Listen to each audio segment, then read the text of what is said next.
Recording. Good. Okay. So we are discussing about brakes, and just now we have seen.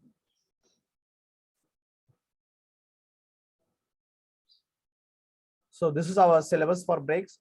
Function of automotive braking system, type of braking mechanisms, internal expanding brake, disc brakes, mechanical brakes, hydraulic brakes, air brakes, power brakes, anti-lock braking system, and some calculation of braking force and stopping distance.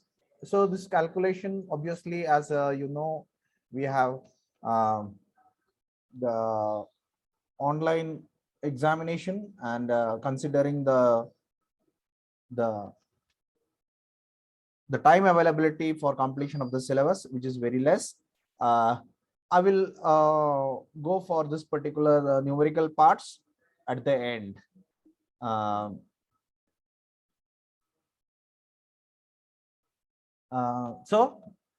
Presently we are starting our chapter. So basically, what is brake? So here it is. A brake is a device to stop the vehicle, as we know. Okay, and that is done by applying the frictional force. Correct? We have discussed in the previous lecture also. It has become one of the most important component. Why it has become a most important component? Because earlier days we had very vehicles which were moving very slow.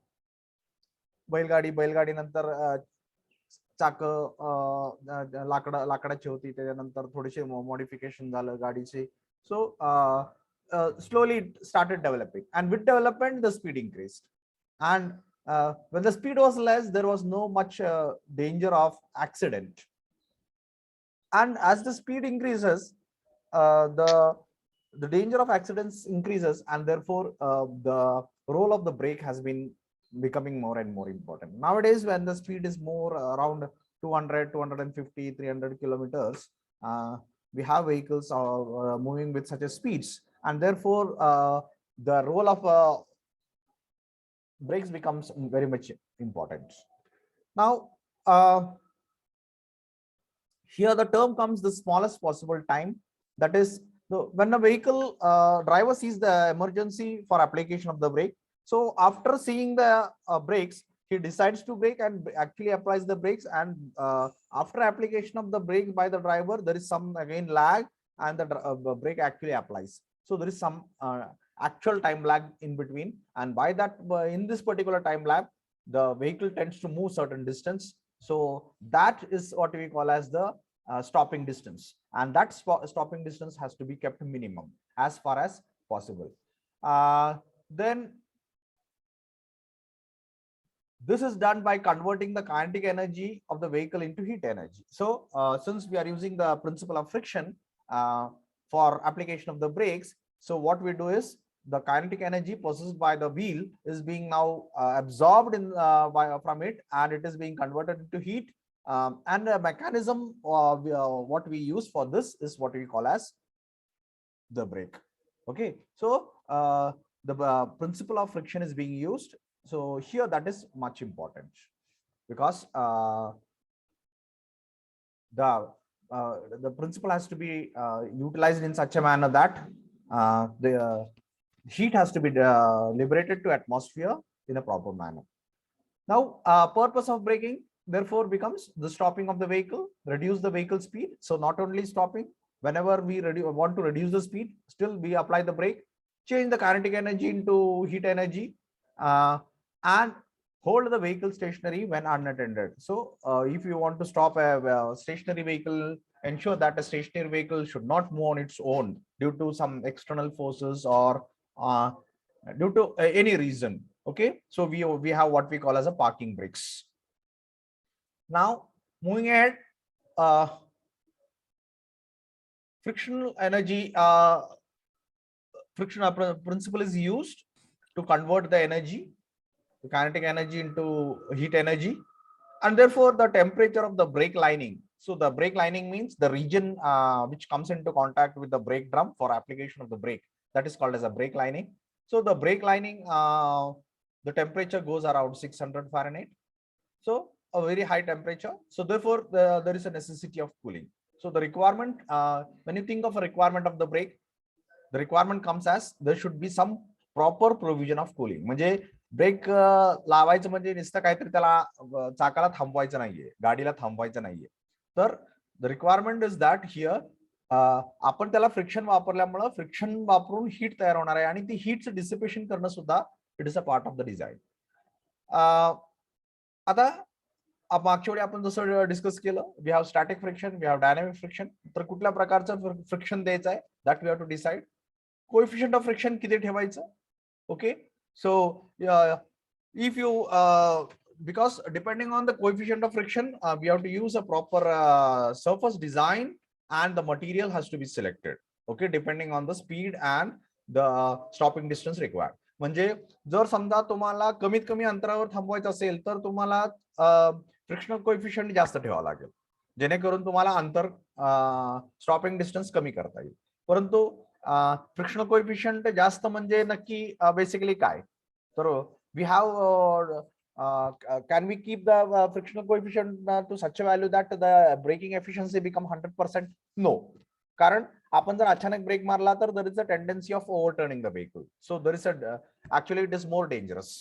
बरोबर, आपल्याला माहिती आहे, आपण बरेच वेळेला particularly ज्या वेळेला आपण एखादं वाहन चालवायला शिकतो, आपल्याला सायकल वगैरे चालवायचं शिकायचं ज्या वेळेला सुरुवात केली त्यावेळेला आपल्याला माहित असेल तर अचानक ब्रेक मारल्यानंतर बरेच वेळेला आपण पडतो, कारण suddenly we convert all the energy into that is kinetic energy we try to absorb by applying sudden brakes, and therefore we lock the vehicle, lock the wheels. Therefore once the wheels are locked they are unable to rotate. Now even though they are unable to rotate, still the energy is there with the wheels, so they tend to skid, and in the process of skidding many times the vehicle get overturned. So the probability of or the danger of the accident is going to increase if you use 100% brakes, efficient brakes. So never we use 100% efficient brakes. It is kept lesser, around 50-60% value. Good material having anti-fade, higher anti-fade characteristics. We have discussed in the previous lecture what is anti-fade characteristics. Okay, so higher anti-fade characteristics material we will be using, and so what was anti-fade characteristics? With time and with use, the property should not change. The coefficient of friction properties or the frictional conditions should not change. The efficiency of the brake should not change. The temperature produced should be less as far as possible, and if whatever possible there should be provision for dissipating it. During a stopping, vehicle weight shift from the front to rear to front. आपण मागच्या वेळी discuss केलं की गाडी आपण बस मध्ये वगैरे आपण थांबलो, अचानक ब्रेक मारला की there is all the people who are standing and also sitting will be thrown to a forward direction. Okay, so that is why this is happening, because there is a dynamic weight transfer happening from the rear to front, and this has to be taken into consideration. त्यामुळे काय होतंय की पुढच्या बाजूला गाडी खाली दबली जाते break मारल्यानंतर, का पुढच्या चाकावरती वजन वाढलं आणि मागच्या चाकावरचं वजन कमी झालं आणि म्हणून गाडी पलटी होते. बघा, मग अचानक ब्रेक मारल्यानंतर गाडी पलटी का होते? Because the weight transfer is there, dynamic weight transfer is there, and due to dynamic weight transfer front wheels are having more load coming on it, and they get pushed down, and rear wheels are now less loaded and they tend to move up, and in that particular process they tend to overturn. Okay, moreover also due to this particular weight transfer, what happens? The front brakes veer faster than rear brakes. Okay, so moreover the front brakes wheels are also turning when we want to take a turn. We used to use it for steering, and therefore the probability of wear and tear will be more in case of front brakes when compared to rear brakes. Now the braking requirements, brake must be strong enough.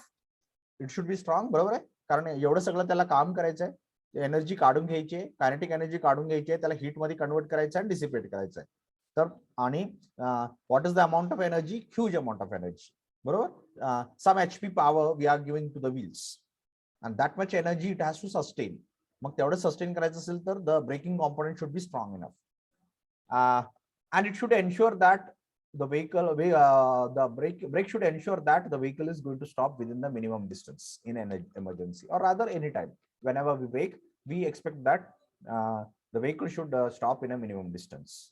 परंतु minimum distance म्हणजे हमेशा 100 पर आपण एकदम 100 sudden break मारतो का? नाही. तर आपल्याला ज्या वेळेला फक्त स्पीड कमी करायचं असेल त्यावेळेला आपण लाईटली ब्रेक मारतो आणि when we want the vehicle to stop in a minimum distance, then we brake harder. Brake must have good anti-fade characteristics that we have discussed. Okay, म्हणजेच काय? Their effectiveness should not decrease with prolonged application. This requirement demands cooling of the brake should be very efficient. हे कधी शक्य होणार आहे? Anti-fade, good anti-fade characteristic कधी ensure होणार आहेत? When we have better cooling. कारण होतंय का की जसं ब्रेक मारल तसं त्याचं टेम्परेचर वाढणार आहे, and we know that the properties of the material change with temperature. बरोबर, preferably the material becomes less softer when the temperature increases. मग softer म्हणजे काय?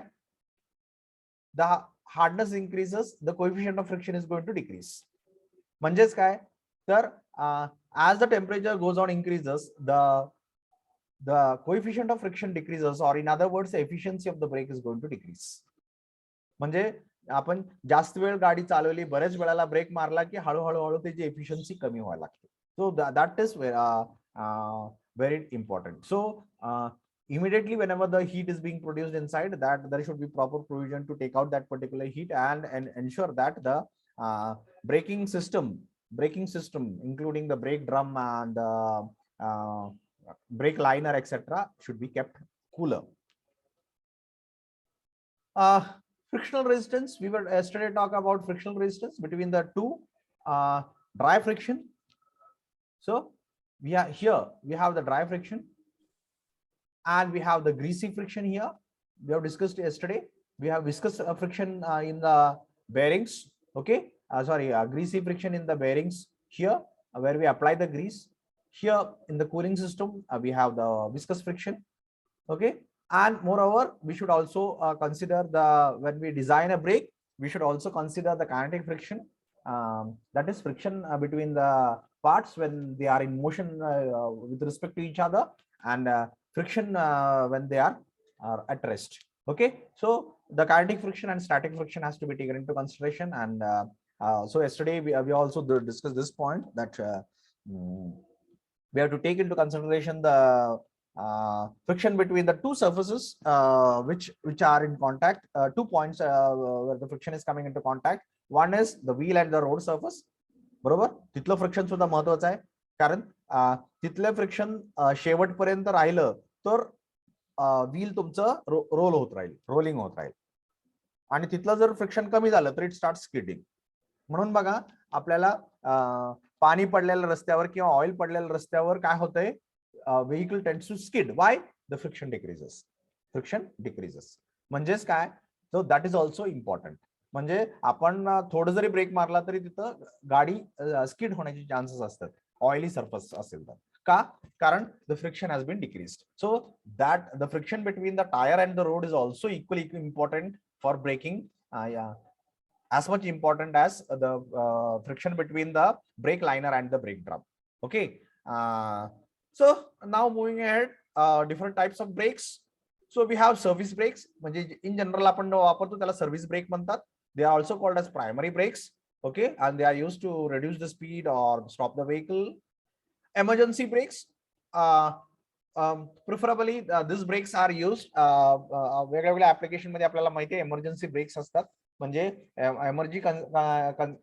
emergency conditions मध्ये मिनिमम लॉसेस बिअर करून आपल्याला ती आपण त्याला फंक्शनिंग करतो. Okay, emergency brakes. Parking brakes आपल्याला माहिती आहे. पार्किंग ब्रेक्स कसं असतं, गाडी आपल्या थांबवलेल्या गाडीला हलू नये, जागेवरून हलू नये म्हणून आपण लावतो. So to prevent unintentional rolling of the stationary vehicle we apply hand brakes. So that hand brakes is what we call as the parking brakes. हा मुद्दा सुद्धा आपण डिस्कस केला, that is the weight transfer when the that is the front wheel is getting more load and the weight on the rear wheel is going to decrease when the brakes are applied. Okay, so this particular phenomena is called as dynamic weight transfer, and here the net effect is that the friction is acting over here or resistance is acting at the wheels. बरोबर, resistance कुठे act होतंय, इथं आणि इथं. बरोबर, which is preventing the motion. Motion prevent करण्याचं resistance कुठे act होतंय, व्हील्स पाशी, या पॉइंटला आणि या पॉइंटला. सो आता जनरल कंडिशन मध्ये असं गृहीत धरून चालू आहे की the resistance at this particular point and this particular point is equal. बरोबर, कारण दोन्ही बाजूला इक्वल लोड आहे. परंतु ज्या वेळेला आपण ब्रेक मारलं त्यावेळेला काय झालं, इथं वेट वाढलं, इथं वेट कमी झालं. आता आपल्याला माहितीये हितलं जी रेजिस्टन्स आहे, आपण काल पण डिस्कस केलं ब्रेक सॉरी डिफरन्शियल डिस्कस करताना डिस्कस केलं की on what base parameter the reaction over here depends, friction over here depends on the reaction. बरोबर, तर रिएक्शन कशावरती डिपेंड आहे, ऍक्शन वरती. ऍक्शन कुणाकडून येते, वेट कडून. म्हणजे वेट लेस झालं तर रिएक्शन कमी झाली, रिएक्शन कमी झाली म्हणजे फ्रिक्शनल कमी झालं, फ्रिक्शन कमी झालं म्हणजे रेजिस्टन्स कमी झालं. So the resistance on the rear wheel is decreasing and the resistance on the front wheel is increasing. बरोबर, म्हणजेच काय झालं, ह्याचा अर्थ काय झाला, ह्याचा अर्थ असं झाला की the tendency to stop the front wheel is more and tendency to stop the rear wheel is less. म्हणजेच काय, तर तुमची front wheels are going to rather we require more braking force needed at the front wheel and lesser braking force required at the rear wheel. आणि आपण जर equal force माग आणि पुढे इक्वल फोर्स आपण अप्लाय केलं तर काय होणार आहे, हे थांबणार नाहीयेत आणि हे थांबलं जाणार आहे. बरोबर, कारण इथं कमी लागत असताना आपण जेवढा द्यायचं तेवढा दिला, इथं जास्त लागत असताना जेवढा द्यायचं तेवढा दिला, म्हणजे इथं कमी पडला आणि इथं जास्त झाला. मग इथं जास्त झाला म्हणजे मागच्या साईडला जास्त झाला म्हणजे काय होईल, the rear wheels are going to get locked आणि front wheels are still rolling. मग काय होतं, front wheels are pulling it but rear wheels are unable to rotate. मग ती इकडे किंवा इकडे सरकतं बघा, स्किड होतात, मागचे व्हील स्किड होतात. आणि ब्रेक मारल्यानंतर बरेच वेळेला बघा आपण टू व्हीलर वगैरे ज्यांनी पडलेले आहे त्यांना माहित असेल की असं आपण एका बाजूला इकडे किंवा इकडे सरकतो आणि पडतो ब्रेक मारल्यानंतर. बरोबर, गाडी अशी स्किड होते, एका बाजूला अशी किंवा अशी स्किड होती. असं का होतं, कारण दिस इज द रिझन, कारण आपण पुढच्या बाजूला आपण त्याला रोल करायला अलाउ करतोय आणि मागच्या बाजूला ते लॉक होत आहेत. मग लॉक झाले की ते स्किड होत आहेत आणि स्किडिंग मध्ये आपण we cannot decide in which direction it has to move. So it will move in any direction. It may move in right direction, it may move in left direction, it may also move in straight direction, in any direction it may move. Okay, मग ज्या डायरेक्शनला ती move होते त्या पद्धतीनं गाडीला motion मिळणार आणि त्यामुळे बरेच वेळेला आपली गाडी या बाजूला किंवा या बाजूला मागच्या बाजूने सरकते. ओके, राईट साईडला किंवा लेफ्ट साईडला, आणि पुढचं तर आपण धरलेलं असतं व्यवस्थित, पण मागच्या बाजूला गाडी इकडे किंवा इकडे सरकली जाते. Okay, so that is all this things are happening due to improper braking force arrangement. तर आपल्याला कधी कुठल्या ब्रेकला किती ब्रेक लावायचं आहे हे आपल्याला डिसाइड करायला पाहिजे. आपल्याला म्हणजे कोणाला, तर it is a decision of the mechanical engineer because he is going to decide. मग आता ह्याचा अर्थ असा सुद्धा होतो की वेगळ्या वेगळ्या टायमिंगला, वेगळ्या वेगळ्या कंडिशनला the amount of braking force required in the front, rear etcetera etcetera is going to change. It is not equal. ह्याचा अर्थ असं सुद्धा आहे, isn't it? So what it means is that the amount of the braking force required at the wheels is going to be a variable parameter depending on so many other parameters, depending on how much fast the vehicle is moving, how much emergency we are applying the brake, what is the condition of the road surfaces, and so on. Bharpur parameters hai, correct? And therefore now the duty of the mechanical engineer becomes more critical. कारण त्याने जर एखादा amount of, त्याला जर exactly माहित असतं की एवढं ब्रेकिंग फोर्स लागणार आहे पुढच्या बाजूला आणि एवढं ब्रेकिंग फोर्स लागणार आहे मागच्या बाजूला, तर तेवढं त्या पद्धतीने त्याने डिझाईन करू शकतो. परंतु आता आपली रिक्वायरमेंट तशी नाहीये. आपली रिक्वायरमेंट ही आहे की, कारण आता आपल्याला ध्यानात ठेवा इथं काय होणार आहे, जेवढं तुम्ही जास्त हार्ड ब्रेकिंग करणार आहे तेवढा अमाऊंट ऑफ फोर्स जास्त इकडे ट्रान्सफर होणार आहे. म्हणजे इकडे तेवढा अमाऊंट ऑफ फोर्स कमी झालं आणि तेवढ्या इथं पुढच्या बाजूला तेवढा अमाऊंट ऑफ फोर्स वाढला. मग इकडे फोर्स वाढला की इथं ब्रेकिंग फोर्स वाढणार आहे, रिक्वायर्ड ब्रेकिंग फोर्स वाढणार आहे. इकडे जेवढा कमी झाला तेवढ्या प्रमाणात इकडे ब्रेकिंग फोर्स रिक्वायरमेंट कमी होणार आहे. म्हणजे हे कशावरती अवलंबून आहे, how hard the vehicle is braked. Not only how hard the vehicle is brake, at what speed the vehicle is moving at that particular instant when the brake is applied. Correct? म्हणजेच काय, here the normal braking system where we fix the front amount of braking required at the front and amount of braking required at the rear is not going to work properly. Barabar? That is where nowadays we have so many advancements or recent developments in the braking system. This particular slide gives you idea regarding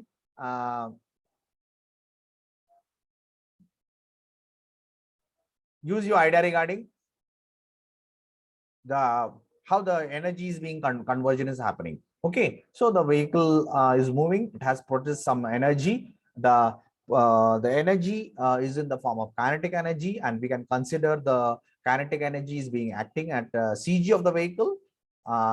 Now the resistance for the motion which we call as the rolling resistance. Okay, the rolling resistance is acting at the contact surface between the tire and the road, correct?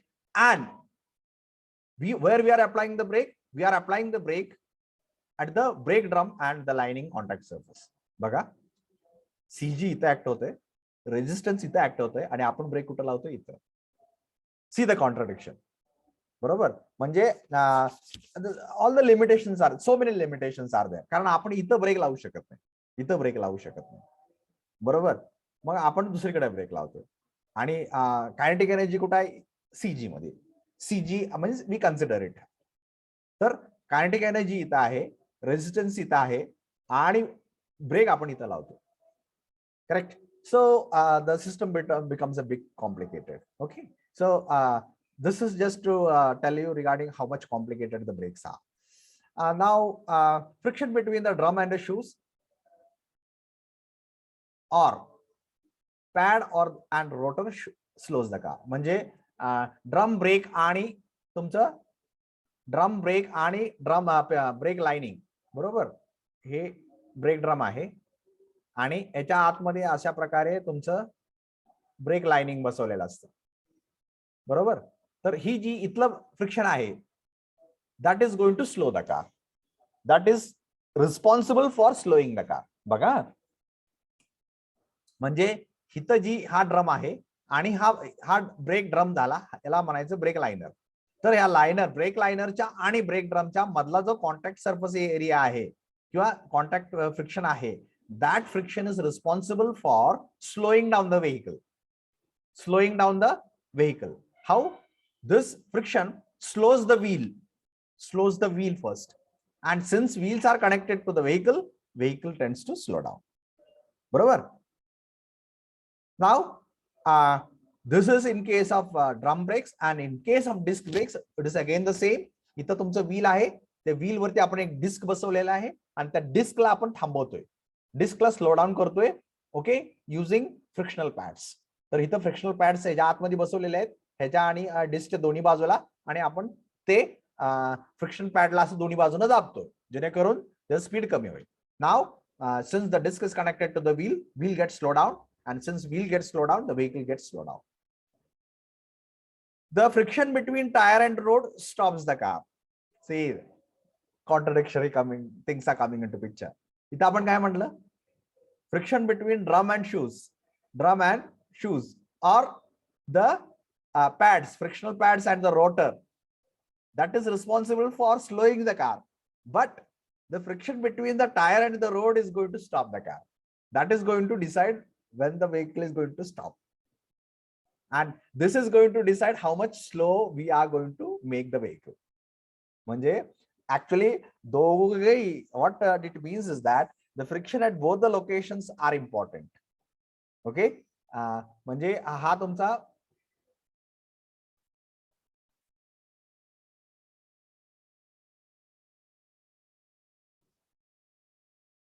हा, तर इथं इथं बघा, एक friction इथे येत आहे बरोबर, टायर अँड रोडच्या मध्ये येत आहे, आणि एक इथं येत आहे बरोबर इथलं. तर इथलं इथलं जे फ्रिक्शन आहे, that is responsible for slowing the car, आणि इथलं जे फ्रिक्शन आहे that is responsible for stopping the car.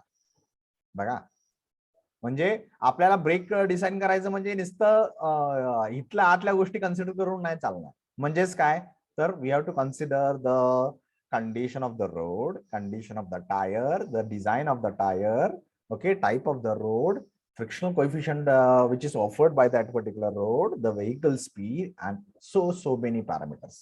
म्हणजेच काय, आपल्याला दिसतंय तेवढं इझी नाहीये द मेकॅनिझम ऑफ ब्रेकिंग, बरोबर. त्याला so many parameters we have to take into consideration.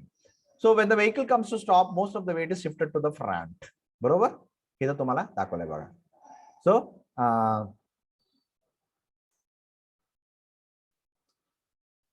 70 to 80% of the work is done by front brakes. मग आपल्याला किती, इथं बघा, ही ब्रेक मारल्यानंतर इथं गाडी इथं पुढच्या बाजूनं खाली जाते आणि इकडे बाजूनं वरती जाते.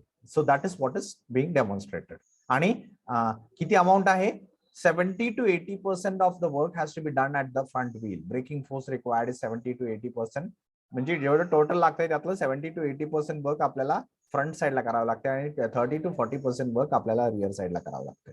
So the rear side requires less braking force and front side requires more braking force. आता coming to the system of braking. तर आपल्याला माहिती आहे, आपण लिव्हर रोल आपण स्टडी केलेला आहे. तर लिव्हर रोल कसा आपण स्टडी केला होता, आपण असे एक बार किंवा काहीतरी घेतलं आपण त्याला, आणि तिथं त्याला आपण हे दिलं, आणि आपण नंतर इथे एक लोड दिला आणि इथे एक लोड दिला, आणि we said that suppose this is A, this is B amount of load, and this is x, distance between the point of load and the pivot, and this is y. Then we said that a into x is equal to b into y, बरोबर. a into x is equal to b into y. This was the lever rule, बरोबर. म्हणजे ही जी point आहे, ही point आपण इकडे किंवा तिकडे सरकवून आपण ह्याला मॅनिप्युलेट करू शकतो. मग आता बघा, इथं बघा, इथं काय आपण दाखवलंय, आपण कुठं ब्रेक लावणार, इथं. Okay, so driver input required is 100 Newton,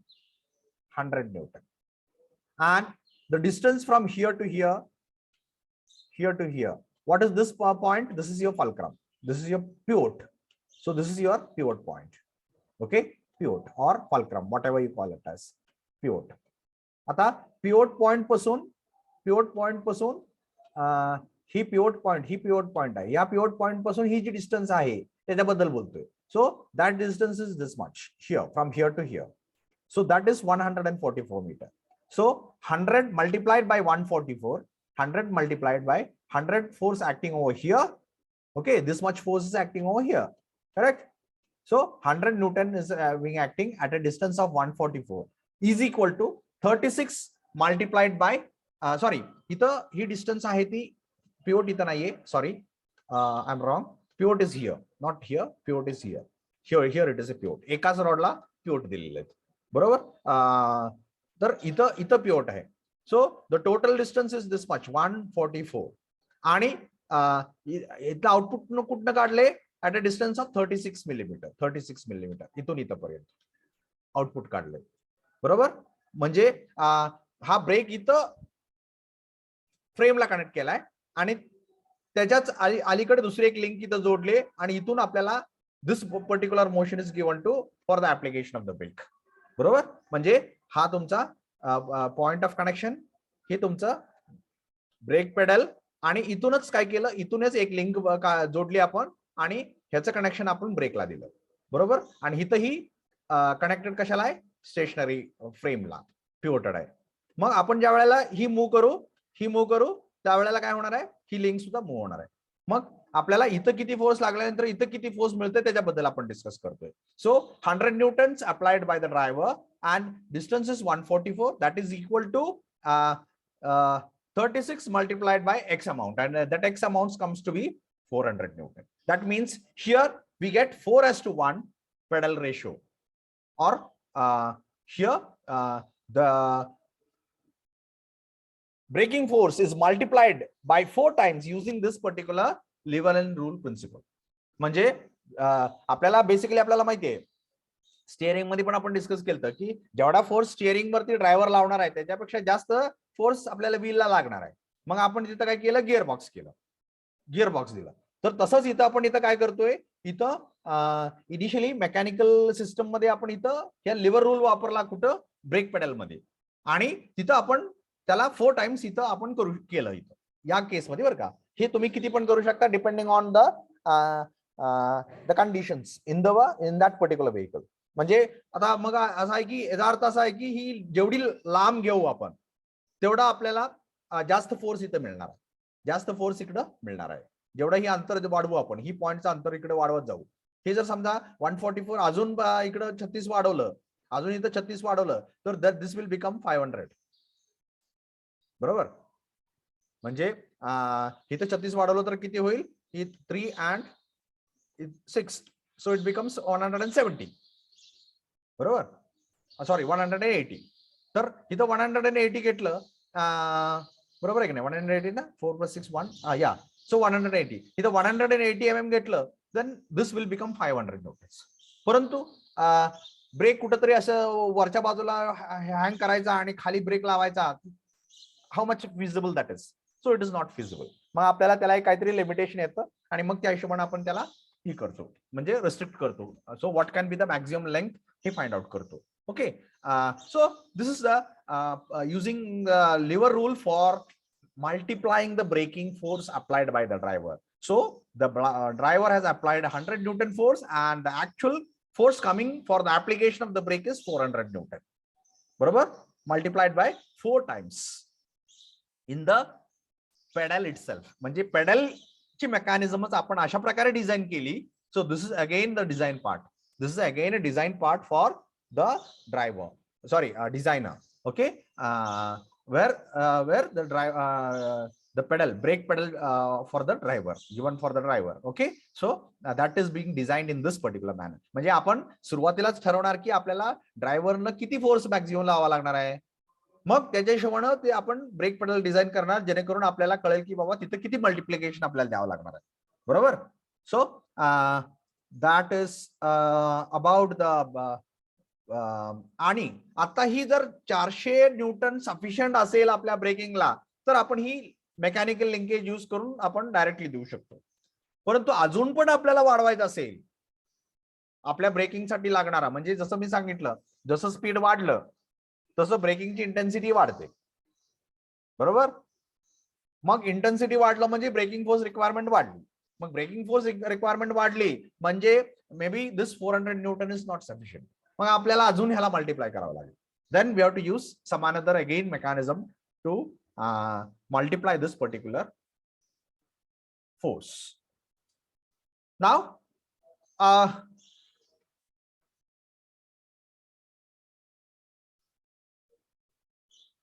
1 minute.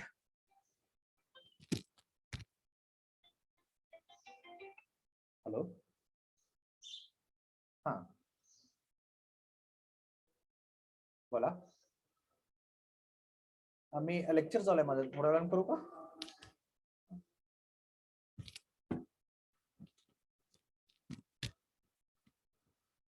Hello,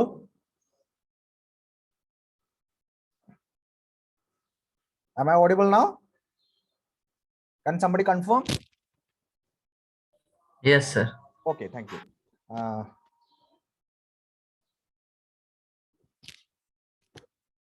Okay, so I hope everybody has understood whatever has been discussed till now. आतापर्यंत जे काही डिस्कस केलं आपण ते सगळ्यांना कळालं का? Static friction, dynamic friction, dynamic load transfer, types of frictions we have discussed, like dry friction, greasy friction, static friction, dynamic friction. Okay, so all those things we discussed, and now let us move ahead regarding the types of brakes, classification of the brake point आपण discuss करतोय. So the brakes are generally classified into mechanical, electrical, hydraulic. So on what basis this classification is done? The classification is based on which mechanism, which type of mechanism we use to multiply, amplify the braking effort, braking force. Braking effort किंवा braking force आपण multiply करायला, amplify करायला कुठल्या टाईपचे mechanism वापरलं आणि transfer करायला, amplify करायला आणि ट्रान्सफर करायला, मल्टिप्लाय करायला आणि ट्रान्सफर करायला जी काही मेकॅनिझम वापरली त्या बेसिसवरती आपण इथं so the actuation, we can say it is we can call it as a actuation. So the mechanism used to actuate the brake. So which type of system we are using for actuation of the brake, depending on that we classify the brakes as mechanical, electrical or hydraulic. म्हणजे इथं mechanical energy वापरली ऍक्च्युएशन साठी, इथं electrical energy वापरली, इथं hydraulic energy वापरली. Okay, so we'll be discussing all those things. Again, the mechanical brakes are again classified as internal and external type of brakes. बरोबर, internal and external type of brakes सगळ्यांना माहिती आहेत. बरोबर, internal type of breaks मध्ये आपण काय करतो, हा तुमचा ब्रेक ड्रम आहे, ह्याच्या आतमध्ये आपण इथं ब्रेक लाइनर लावली. Okay, then we call it as a internal expanding brakes. याला आपण काय करणार, एक्सपांड करणार, म्हणजे ह्याला जवळ आणणार. So expanding in the sense that this particular diameter is going to increase, this diameter going to increase, so we are moving towards the brake drum. Okay, brake liners are moved towards the brake drum. Okay, so that is internal expanding brakes. So that is your internal expanding brake. आणि दुसऱ्या टाइपचं break काय आहे, आपल्याला हा break drum आहे, याला बाहेरून आपण असं ब्रेक लाइनर लावलं आणि नाव this is your internal contracting brakes. Internal contracting brakes हे आपण आतल्या बाजूला मूव्ह करतोय. So this particular diameter is going to decrease. So internal contracting brakes, okay, sorry, external contract brakes or internal expanding brakes. हा झाला internal expanding type आणि हा झाला external contracting type of brakes. Okay, तर इथं थोडंसं हे एक्सपांडिंग हा चुकलंय, इंटरनल एक्सपांडिंग हा इंटरनल साठी येतो आणि एक्सटर्नल साठी इंटरनल कॉन्ट्रॅक्टिंग येतो. Okay, so we have internal brakes, we have external brakes. So depending on where we are applying on the wheel. इथं आपण ब्रेक आपण प्रिअझ्युम असं करतो की आपण व्हीललाच दाबलो, तर आपण हा सुद्धा मुद्दा आपण डिस्कस करायला पाहिजे की आपल्याला जर ब्रेक लावायचा असेल तर आपण कुठे कुठे लावू शकतो व्हेकल मध्ये.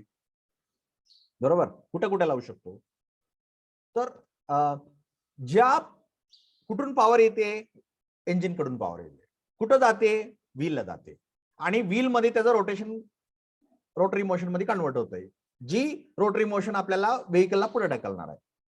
मग आपल्याला इंजिन मधून पॉवर जिथं बाहेर पडली तिथं बसून ते व्हील पर्यंत कुठपर्यंत पण आपण ब्रेक लावू शकतो, कुठं पण आपण ब्रेक लावू शकतो. बरोबर, तरी आपल्याला सेम इफेक्ट मिळणार आहे. परंतु then we think of feasibility. Feasibility, आता फिजिबिलिटी काय इथं, फिजिबिलिटी काय, तर समजा आता ही तुमचं engine आहे, then we have a clutch, we have a gearbox, then we have a propeller shaft, then we have a differential, we have a rear axle and we have a wheel.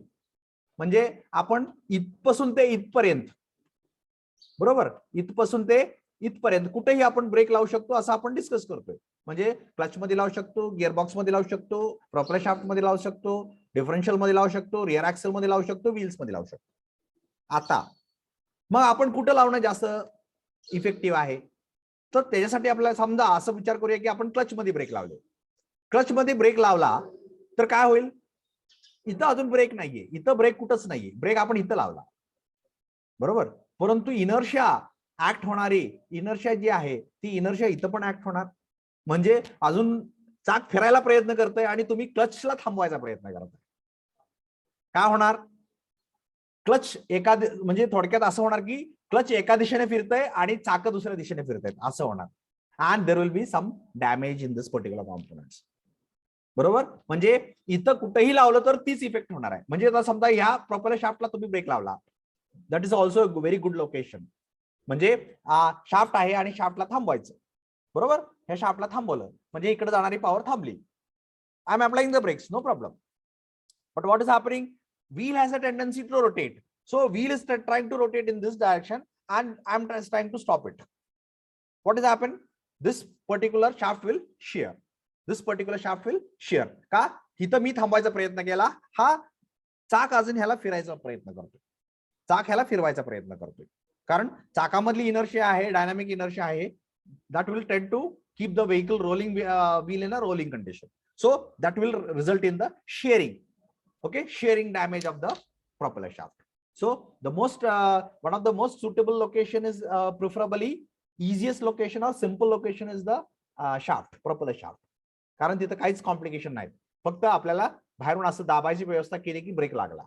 परंतु ही advantage आहे, तिथं disadvantage येते. काय होतंय की break, ह्या break लावल्यामुळे इथं हे शेअर फेलियर होण्याची चान्सेस वाढत आहेत. म्हणून आपण इथं एक्स्ट्रीम पोझिशन इथं कुठला असेल तर इथं आहे, शेवटचा जो कॉम्पोनंट आहे जी फिरणारा त्याला आपण ब्रेक लावायचा प्रयत्न केला, बरोबर. म्हणून आपण व्हीलला ब्रेक लावायचं डिसाईड केलं. आणि मग आपल्याला मग व्हीलला लावायचं असेल तर मग व्हीलला कसं आहे, व्हीलची डिझाईन अशी आहे, सर्क्युलर आहे. मग ती सर्क्युलर आहे, त्या सर्कलला आपण आतनं लावायचं का बाहेरनं लावायचं? आतनं लावलं तर इंटरनल एक्सपांडिंग, बाहेरून लावलं तर external contracting type of brakes, बरोबर. Then we have a band brake and block brake. ही जी आहे त्याला ब्लॉक ब्रेक म्हणतात. आपण ही ब्लॉक आहे, ओके, ज्याला आपण व्हील लाइनर म्हणतो, त्याला आपण ब्लॉक टाइप ऑफ ब्रेक म्हणतो, ब्लॉक ब्रेक. बँड ब्रेक म्हणजे काय, जे आता मी म्हणलो की आपण शाफ्टला लावू शकतो. काय करू शकतो शाफ्टला, हीच तुमचं शाफ्ट आहे, ह्याच्या भोवतणी एक बँड अशा प्रकारे, आणि ह्या बँडला आवळायचं, म्हणजे असं धरायचं आणि ह्याला आवळायचं, एक बँड पट्टा निसता आवळायचा त्याला, band brake. Okay, so we have a here we have, this is your shaft and we have a band around it, and this particular band we are going to here, this particular band is we are going to tighten. Okay, and when they tighten this particular band, this particular shaft is going to stop, this particular shaft is going to stop. Okay, this is your band, this is your shaft. Okay, so that is your band type of brakes, band type of brake. म्हणजे एखाद्याला कशाला तर आपण त्याच्या भोवती गुंडाळून थांबवायचा जे प्रयत्न करतो, so that is it. Okay, so that is where your block brakes and band brakes are also working. थोडंसं नाव इकडे तिकडं थोडीशी ही होतील, परंतु the principle remains the same. Next classification is on the basis of, so we can have the brakes classified on different headings. Purpose, on the basis of purpose, म्हणजे कशासाठी आपण वापरतोय. So depending on that we have the service brakes or the primary brakes. आपण बघितलं service break म्हणजे normal operation मध्ये वापरतो, okay, त्याला आपण प्रायमरी ब्रेक्स मध्ये असं पण म्हणतो. पर्पस काय, पळती गाडी आहे त्याला स्लो डाऊन करायचं आहे किंवा थांबवायचं आहे. और we have a hand brakes or stationary brakes, or we call it as secondary brakes also. Okay, so depending on the purpose we have primary and secondary, or we have the service brakes or parking brakes. And location आता मी discuss केलं, on the wheel or on the shaft or on the transmission we can say. Okay, transmission brakes or brakes on the wheels, that can be location. पण आपण ट्रान्समिशनचं कुठेही गाडीमध्ये आपण use करत नाहीये transmission ब्रेकचं, कारण आपण आता डिस्कस केलं काय होणार आहे ट्रान्समिशन ब्रेक युज केल्यानंतर. त्यामुळे आपण ट्रान्समिशन ब्रेक कुठल्याही गाडीमध्ये युज करत नाही, आपण फक्त व्हील मधल्या ब्रेकचं प्रिफर करतो. कन्स्ट्रक्शन मध्ये बघितलं आपण ड्रम टाईप, डिस्क टाईप बघितले.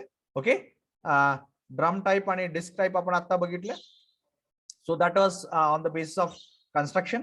हे ड्रम टाईप ऑफ ब्रेक आहे आणि हे डिस्क टाईप ऑफ ब्रेक आहे. Okay, so the constructional difference you are able to see over here. Then we have the method of actuation. आता आपण discuss केलं method of actuation म्हणजे काय, whether we are using mechanical energy for actuation of the brakes, whether you are using hydraulic energy, whether you are using electrical energy, what energy you are using for actuation of the brakes, and depending on extra braking effort. So sometimes this particular classification comes where we call as assisted brakes, extra braking effort. म्हणजे थोडा breaking effort driver कडून जातोय आणि राहिलेला आपण दुसऱ्या कुठल्या तरी सिस्टम कडून पाहिजे तसं घेतो. मग it can be hydraulic, it can be vacuum, it can be electrical, something like that, assist. So this extra braking on the basis of extra braking effort, we have hydraulic assisted brakes, we have electrical assisted brakes, we have vacuum assisted brakes, so many things like that.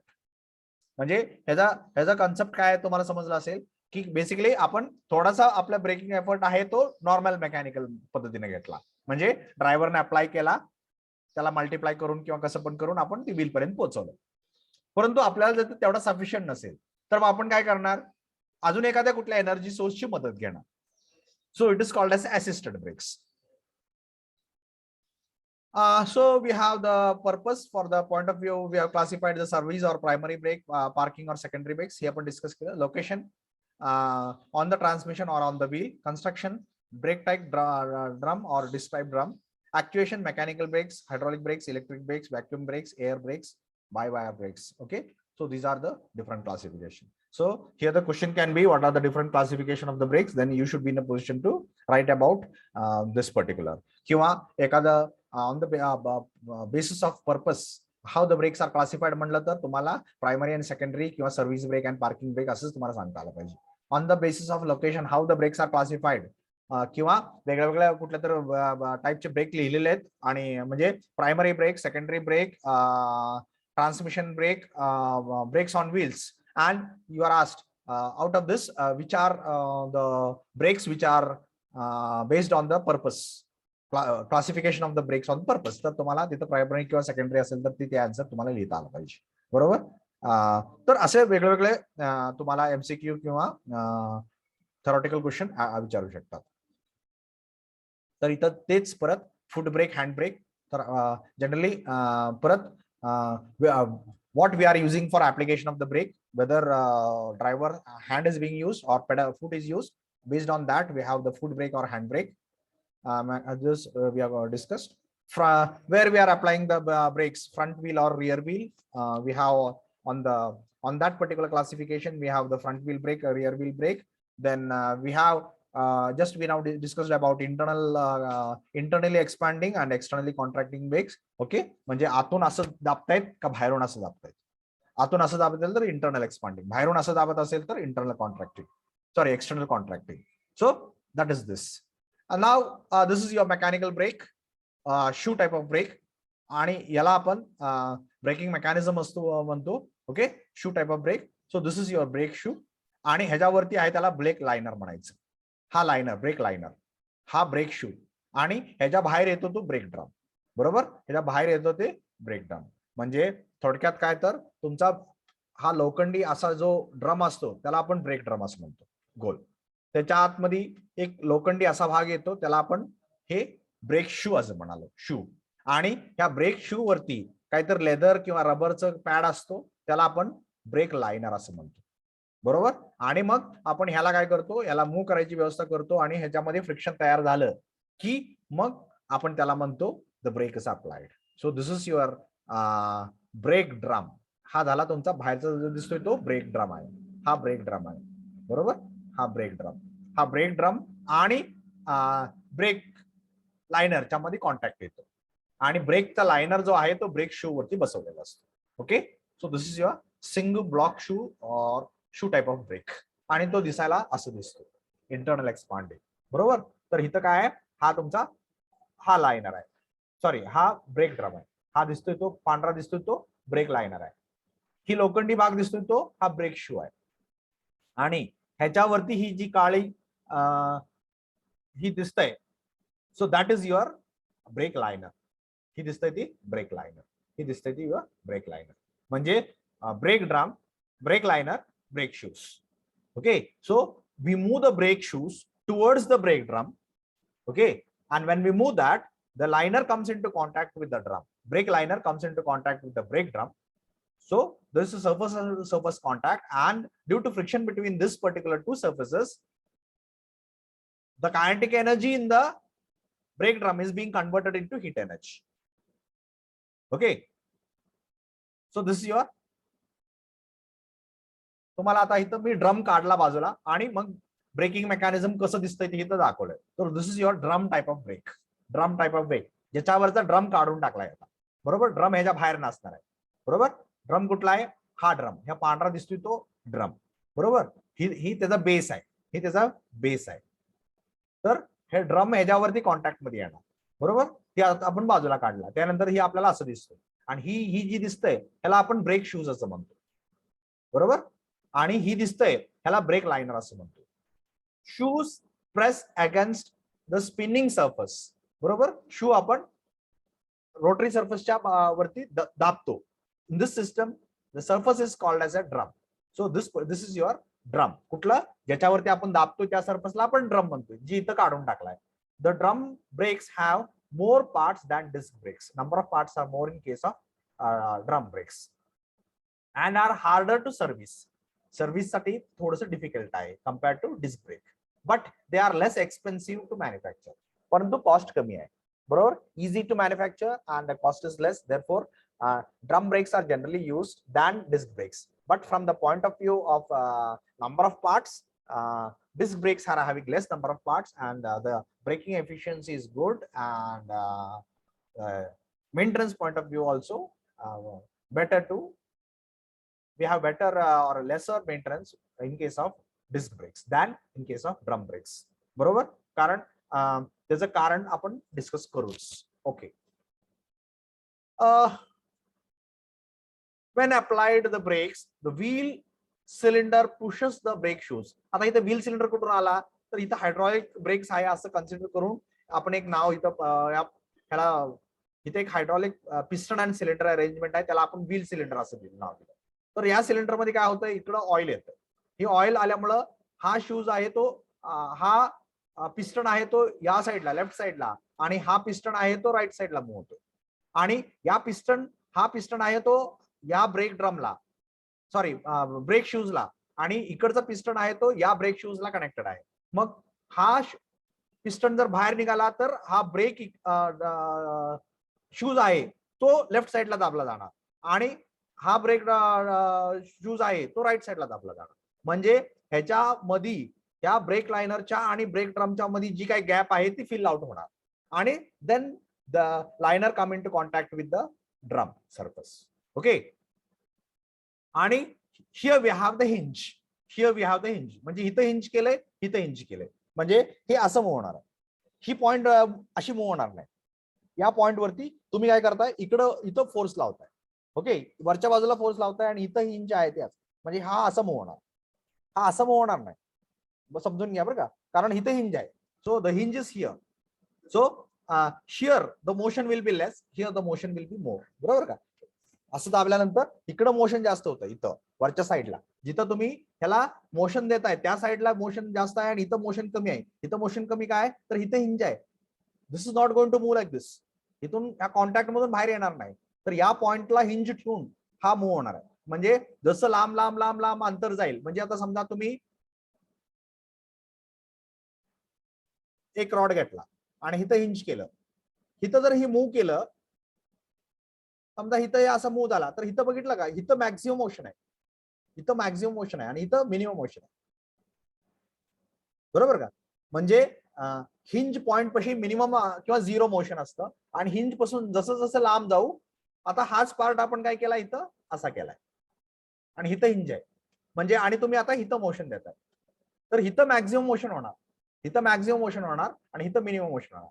That means here the motion is going to be more, here the motion is going to be less. That means the frictional contact is going to be more on the brake cylinder side, and on the hinge side, here there is a hinge.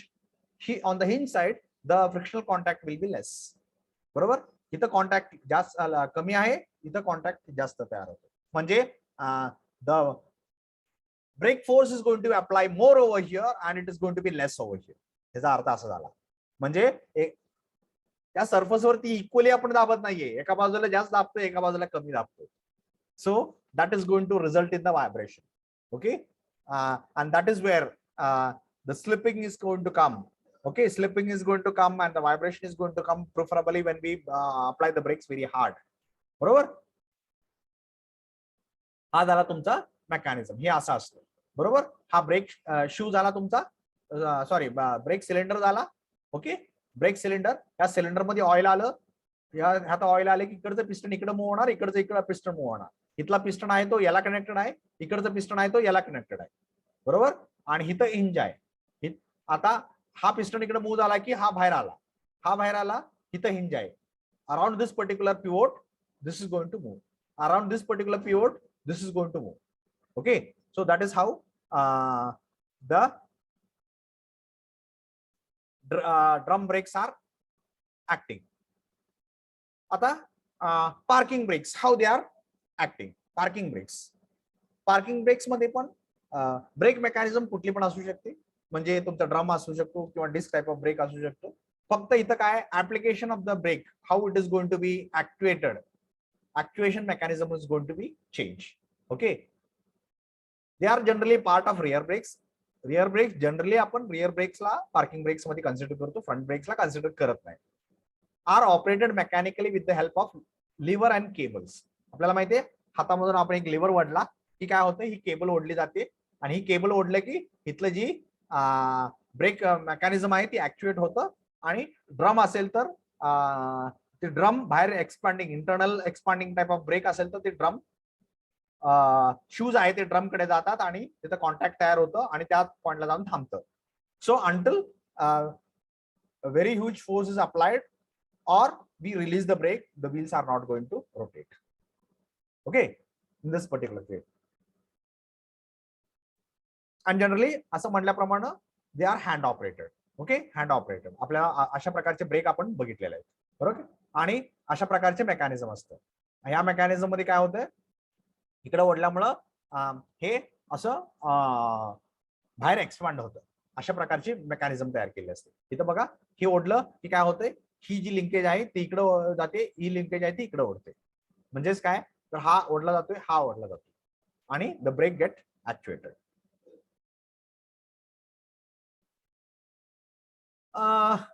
So this is your primary return spring. आता brake apply केला, परंतु break माघारी कसं येणार, म्हणजे shoes आहे तो drum कडे गेला पण तो माघारी यायला पाहिजे. मग माघारी येण्यासाठी आपण काय केलं, ते रिटर्न स्प्रिंग दिली. That means what it means is that when we are applying the brakes, we are moving the brake shoes against the spring force, त्यामुळे इथे एक स्प्रिंग आणि इथे एक स्प्रिंग सुद्धा दिली आपल्याला, आणि इथं सुद्धा एक स्प्रिंग आहे. तर ही जी स्प्रिंग आहे ही कशासाठी आहे, रिटर्न स्प्रिंग आहे. This are called as return spring. Primary return spring आणि सेकंडरी रिटर्न स्प्रिंग, दोन रिटर्न स्प्रिंग आपण इथं जोडलेले आहेत, बरोबर. आता या दोन्हीचं काम काय आहे, ब्रेक अप्लाय झाला आणि ब्रेक लिव्हर तुम्ही सोडलं, ब्रेक पेडल सोडलं. आता ब्रेक पेडल सोडलं म्हणजे या शूज माघारी येतील असं नाहीये, ऑटोमॅटिक ते येणार नाही, त्याला माघारी ओढायला पाहिजे. मग ते ओढायचं काम कोण करणार, या स्प्रिंग करणार. So whenever you are applying the brakes, you are moving the brake shoes against the spring force, and therefore whenever you release the brake due to spring force, the brake shoes are coming to its original position. आणि त्यासाठी इथं आपल्याला दोन spring इथं लावलेले आहेत, बरोबर. इथे एक ऍडजस्टर स्प्रिंग आहे. ही ऍडजस्टर स्प्रिंग कशासाठी लागतं, ब्रेकचं ऍडजस्टमेंट करायसाठी, म्हणजे आपण किती गॅप किती ठेवायचा, जास्त ठेवायचा, कमी ठेवायचा, ते ऍडजस्टमेंट करायसाठी ते स्प्रिंग दिलेलं असतं, बरोबर. तिथे एक ऍडजस्टर केबल आहे, तर बऱ्याच गोष्टी आहेत, ते आपण नंतर बघू. So this is your brake shoes, बरोबर. ही ब्रेक शू आहे आणि ह्याच्यावरती दिसतंय ती ब्रेक लाइनिंग आहे. जनरली ब्रेक लाइनिंग आहे ते रिवेट केलेलं असतं किंवा वेल्ड केलेलं असतं. So preferable it is riveted. इथं अल्युमिनियमचे किंवा कॉपरचे रिवेट वापरतात आणि ब्रेक लाइनिंग आहे ती ब्रेक शू वरती कनेक्ट करतात. So it is riveted. Riveting process तुम्हाला सगळ्यांना माहिती आहे, त्यामुळे तुम्ही असं जर एखादा ब्रेक शूज बघितला तर तुम्हाला असे होल्स दिसतील. ओके, कुठे दिसतात का आपल्याला, इथं येस, इथं तुम्हाला दिसतात, ही रिवेट आहेत, बरोबर. अशा प्रकारे रिवेटिंग केलेलं आहे, इथं रिवेट दिसतात. तर हे रिवेट वापरून आपण ते ब्रेक शू लाइनर वरती, लाइनर आहे तो त्या ब्रेक शू वरती आपण कनेक्ट केलेला आहे. ओके, म्हणजे इथं होल्स असणार आहेत, त्या होल्स मध्ये आपण ते रिवेट टाकून त्याला याला आणि याला एकजीव बसवणार. Okay, so now they get connected with each other. So the brake lining is the part which is going to apply the friction, which is coming into picture when the friction is being applied, and it is therefore going to wear. मग brake lining wear out होतं, and the material used can be cork, leather.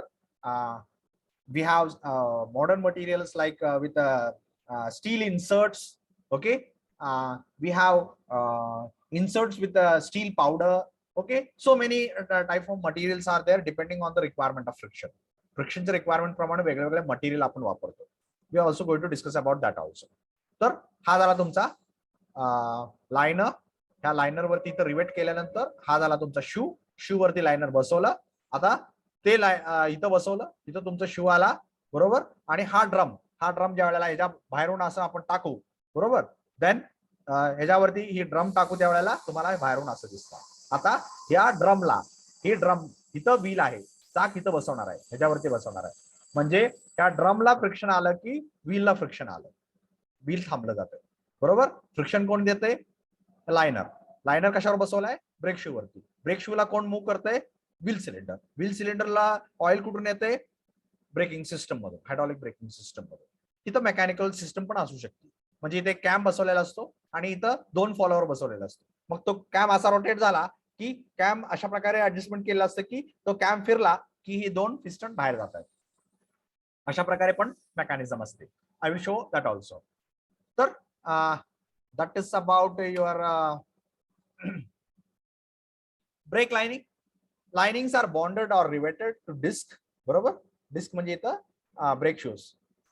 New pads generally integrally moulded बरोबर, moulded असतात. Lining types, कुठलं material लाइनिंगचं आपण वापरतो? Asbestos बरोबर, ऍस्बेस्टॉसचे पत्रे असतात बघा, तर same material, it has good anti-fade characteristics as well as they have good coefficient of friction, but it is when heated asbestos emits some radiation, that is a health hazard. Semi metallic lining मी आता जसं म्हणालो तसं ते material आहे, ती अशा प्रकारे त्यात मेटल पावडर टाकून त्याला ही केलेलं असतं, सॉलिडिफाय केलेलं असतं, त्यामुळं त्या मेटल पावडरमुळे त्याचं कोएफिशिएंट ऑफ फ्रिक्शन वाढतं. Spongy iron and still fibres. Metallic linings, direct metallic lining पण यूज करतो, use in heavy duty racing conditions. Racing car मध्ये मेटॅलिक लाइनिंग वापरतात. इथं आपण ऍस्बेस्टॉस किंवा बाकीचे मटेरियल वापरतोय, रबर वगैरे वापरतोय, परंतु इथं मेटॅलिक लाइनिंगच वापरतोय. सिरामिक लाइनिंग पण आजकाल आपण यूज करतो. Use ceramic and copper fibres to control the heat. Ceramic आणि कॉपर फायबर मध्ये त्याच्या हीट डिसिपेशन कॅपॅसिटी खूप चांगली आहे. So nowadays in many vehicles ceramic linings are being replaced, they are replacing the asbestos and other metallic linings. म्हणजे आजकाल ceramic lining कडे आपण जास्त चाललोय. obviously the cost is more with ceramic liners. हा तुमचा ब्रेक ज्याच्यावरती बसवतो त्याचा फाउंडेशन आहे, ओके, बेस प्लेट आहे. तर याच्यावरती आपल्याला इथं ह्या वरच्या बाजूला इथं तुमचा शू येतोय बरोबर, सॉरी सिलेंडर, व्हील सिलेंडर ज्याला म्हणतो, तिथं इथं बसवतो आपण. तो व्हील सिलेंडर इकडं किंवा इकडं दाबला की तुमचं इथं असतो एक लायनर बरोबर, इथं असतो एक लायनर, आणि हे लायनर आपल्याला हिंज करायचं सपोर्ट येत आहे. तर या सपोर्ट वरती आपण फिक्स केलंय आणि तिथं आपण इथं हिंज करतो. तर इथं एक हिंज येणार बरोबर, आणि इथं व्हील सिलेंडर येणार, आणि इथं एक व्हील सॉरी ब्रेक शू येणार, आणि इथे एक ब्रेक शू येणार, आणि हे सगळं या बेसवरती बसवणार. आणि हा बेस आहे तो आपण कशावरती बसवणार?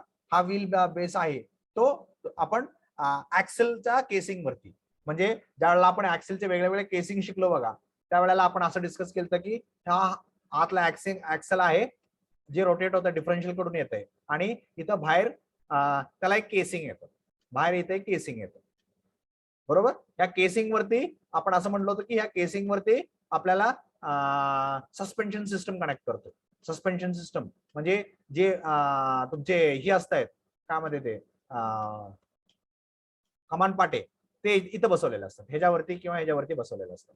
तर इथं आपल्याला सस्पेन्शन सिस्टम बसवलं, आणि यालाच आपण आता हा स्टेशनरी पार्ट आहे, हा रोटरी पार्ट आहे, हा शाफ्ट आहे, रोटरी आहे, ही स्टेशनरी पार्ट आहे. या स्टेशनरी पार्ट वरती तुम्हाला तुमचं ही व्हील बेस बसवलं, ही व्हील बेस याला कनेक्ट केलं, ह्याच्या आतमधून हा शाफ्ट असं जातो, हे त्यासाठीचा होल आहे बरोबर. आता म्हणजेच थोडक्यात काय झालं, हा व्हील बेस स्टेशनरी झाला बरोबर. तर आपल्याला ब्रेक अप्लाय करण्यासाठी एक स्टेशनरी त्याला बेस द्यायला पाहिजे. तर हा तुम्हाला हा स्टेशनरी बेस या ऍक्सेल केसिंगला कनेक्ट केल्यामुळे हा दिस कॅन ऍक्ट ॲज अ नाव आहे स्टेशनरी बेस. आणि ह्याच्यावरती तुमचा शूज बसवले, म्हणजे शू पण रोटेट होत नाहीत, शू पण त्या स्टेशनरी सरफेस वरती आहे, परंतु ह्याच्या भोवतर रोटेट होणारा ड्रम आहे, हा ड्रम आहे, या ड्रमला आपण ब्रेक लावतो आणि या ड्रमला आपण व्हील कनेक्ट करतो बरोबर.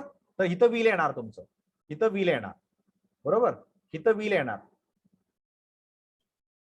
इथं व्हील येते तुमचं, हा व्हील इथं इथं कनेक्ट केलं, बरोबर, ड्रमच्या बाजूला, आणि हा ड्रमला आपण आत दाबतो. तर आपला ब्रेक लागणार आहे तो इथं लागणार आहे, इथं आणि इथं, बरोबर, म्हणजे सर्कम्फरन्स वरती.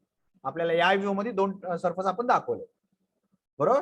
तर या सर्फस वरती हे जे चौबाजूने असं आपण आहे त्याला आपण असं दाबतात, बरोबर. परंतु हे दाबण्याची मेकॅनिझम कशावर बसवली आहे? या बेस प्लेट वरती, त्या बेस प्लेट वरती. त्याला नाव काय? Break drum plate. तर ही या प्लेट वरती जी बेस प्लेट आहे या बेस प्लेट वरती तुमचं ब्रेकिंगचं मेकॅनिझम बसणार आहे, बरोबर.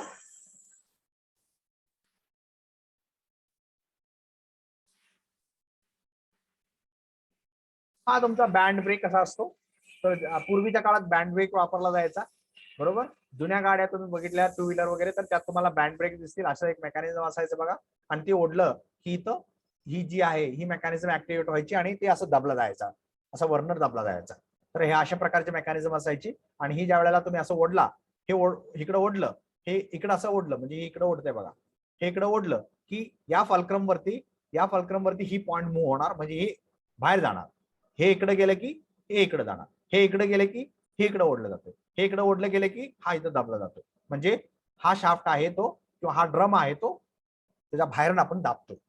Okay, band type of brake हे आजकाल वापरत नाहीत, पूर्वी आपण वापरायचो, बरोबर. ज्या वेळेला आपल्याला मेकॅनिझम्स एवढे चांगले डेव्हलप झालेले नव्हते त्यावेळेला आपण या टाइपचे external contract type of brakes वापरायचो टू व्हीलर्स मध्ये. Now moving to disc brakes. Before moving ahead, कोणाला काही doubt? Anybody having any doubt? Any doubt anybody? आतापर्यंत जे काही डिस्कस केलं त्याबद्दल कोणाला काही डाऊट आहे का?